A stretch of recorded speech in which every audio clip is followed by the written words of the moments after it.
शहंशाह फर्रुख सयार की दर्दनाक मौत के बाद मुगलिया सल्तनत का अगला वारिस शहजादा रफ़ीउद्दराजात करार पाया। 20 साला कम उम्र नातजर्बेकार शहंशाह रफ़ीउद्दराजात 28 फरवरी सन 1719 से लेकर 6 जून सन 1719 तक यानी सिर्फ 3 माह और 6 दिन ही सल्तनत मुगलिया का तख्त संभाल सका। रफ़ीउद्दराजात भी फर्रुख सयार की ही तरह एक कठपुतली शहंशाह था जिसकी डोरें सैयद बरादरान के हाथों में ही थीं। ऐसी क्या वजूहात बनी कि रफ़ीउद्दराजात को सिर्फ 3 माह के अंदर अंदर ही तख्त छोड़ना पड़ा।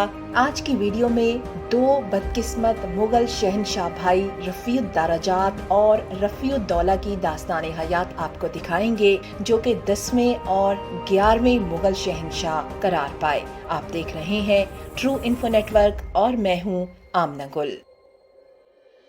रफ़ीउद्दराजात 30 नवंबर सन 1699 को पैदा हुए। पूरा नाम अबू अल बरकात शमसुद्दीन मोहम्मद रफ़ीउद्दराजात था। आपके वालिद का नाम रफ़ीउशान बहादुर था जो कि 7वें मुगल शहंशाह बहादुर शाह अव्वल के तीसरे बेटे थे। आपकी वालिदा का नाम रज़ियतुन्निसा बेगम था। रफ़ीउद्दराजात बचपन ही से पढ़ने लिखने के कुछ खास शौकीन नहीं थे, लेकिन तारीख में बेहद दिलचस्पी रखते थे। कहा जाता है कि उन्होंने कम उम्री से ही तारीखी कुतुब इकट्ठी करना शुरू कर दी थी और जब शहंशाह बने तो एक जाती लाइब्रेरी बनवाई जिसमें कसीर तादाद में तारीखी कुतुब मौजूद थी। तारीख लिखती है कि शहंशाह रफ़ीउद्दराजात को तख्त संभाले अभी चंद दिन ही हुए थे कि आपके चचा शहजादा नेकुसयार ने आगरा किले पर हमला कर दिया और खुद को मुगल शहंशाह भी करार दे दिया। शहजादा नेकुसयार सैयद बरादरान के खिलाफ था और उन्हें दरबारे मुगलिया से बेदखल करना चाहता था। सैयद बरादरान ने बड़ी ही चालाकी से न सिर्फ नेकुसयार को शिकस्त दे दी बल्कि उन्हें पकड़ के कैद में भी डलवा दिया गया। मौरखीन लिखते हैं कि यही वो दौर था कि जब मुगल सल्तनत का एक बड़ा हिस्सा मुगलों के हाथ से निकल चुका था और जनूब मराठा सल्तनत वजूद में आ चुकी थी, जिसकी गिरफ्त हिंदुस्तान भर में मजबूत होना शुरू भी हो रही थी। मराठा सल्तनत एक हिंदुस्तानी शाही ताकत थी जो कि सन 1674 से लेकर सन 1818 तक अपने उरूज पर थी। मराठा सल्तनत ने बरसगीर के बेशतर हिस्से पर कब्जा भी कर लिया था जिसमें 2.8 मिलियन किलोमीटर से ज्यादा का रकबा शामिल था। मौरखीन लिखते हैं कि हिंदुस्तान में मुगल हुक्मरानी के खात्मे का सेहरा मराठों को ही जाता है। शहंशाह रफ़ीउद्दराजात की सल्तनत को जहां एक तरफ मराठों से खतरा था, वहीं उन्हें सेहत के भी शदीद मसाइल दरपेश थे। शहंशाह रफ़ीउद्दराजात तपेदिक यानी टीबी के मर्ज में मुब्तला थे। उस जमाने में इस मूजी मर्ज का कोई भी खास इलाज मौजूद नहीं था।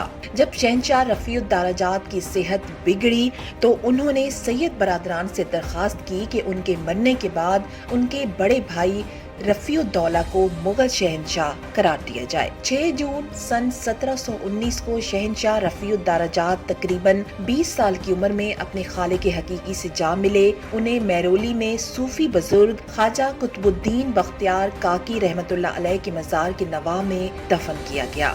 शहंशाह रफ़ीउद्दराजात की मौत के बाद शहजादा रफ़ीउद्दौला शाहजहां दोयम के लक़ब से तख्त नशीन हुए। शहंशाह रफ़ीउद्दौला अपने भाई रफ़ीउद्दराजात से सिर्फ 18 माह ही बड़े थे।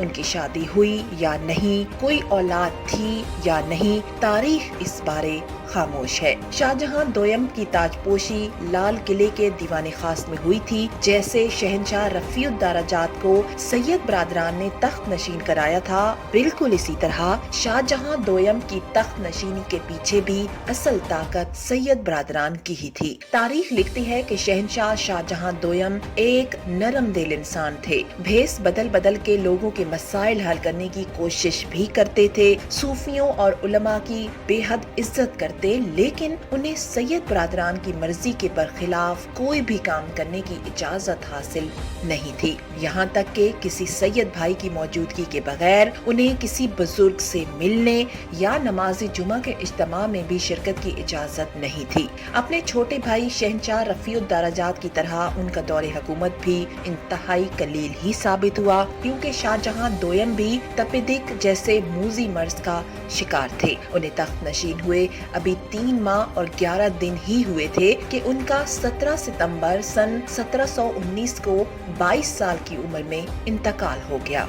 उन्हें भी कुतुबुद्दीन बख्तियार काकी रहमतुल्लाह अलैह की दरगाह में अपने भाई रफ़ीउद्दरजात के साथ दफन किया गया। शाहजहां की मौत के बाद सैयद बरादरान ने मोहम्मद शाह अल-मारूफ मोहम्मद शाह रंगीला को तख्त पर बिठाया। मोहम्मद शाह रंगीला एक ऐश तबाह गैर मुतवाज़िन शख्स था जो कि 24 घंटे नशे में धुत ही रहा करता था, और मोहम्मद शाह रंगीला ही वो शख्स था जिसने बादशाह गुल सैयद बरादरान को मौत के घाट उतार दिया था।